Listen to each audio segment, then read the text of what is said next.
সাহাবী রসুল আল্লাহ রসুলের পিছনে নামাজ পড়তেন, সালাম ফেরাইতেন তো উঠা দৌড় দিতেন। একদিন আল্লাহ রসুল ডাইকা জিজ্ঞাসা করছে, সালাম ফিরাইতে দেরি, তুমি ভাবতে দেরি করো না, কারণটা কি?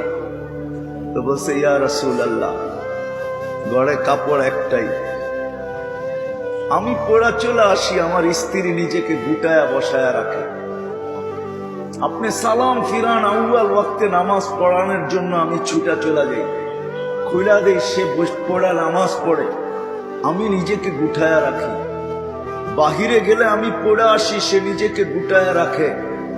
ওই ঘরের স্ত্রী স্বামীর কাঁধে হাত রাখতে হাসতেছে আর বলতেছে, আমি কিন্তু জান্নাতি। তো স্বামী জিজ্ঞাসা করছে, তুমি কি করে জান্নাতি, কে খবর দিল?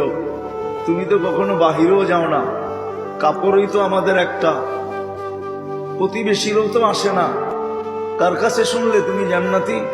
কেন, তুমি কি কোরআন পড়ো না? সবুরের বদলা জান্নাত। আমি সবুর করতেছি, আজ পর্যন্ত তো তোমার কাছে কোনো চাহিদা রাখি নাই যে আরেকটা কাপড় কেন আনো না, আর তুমি যে আনো না এটার জন্য তো কোনোদিন অভিযোগ করি নাই, না চাহিদা না অভিযোগ, সবর করতেছি।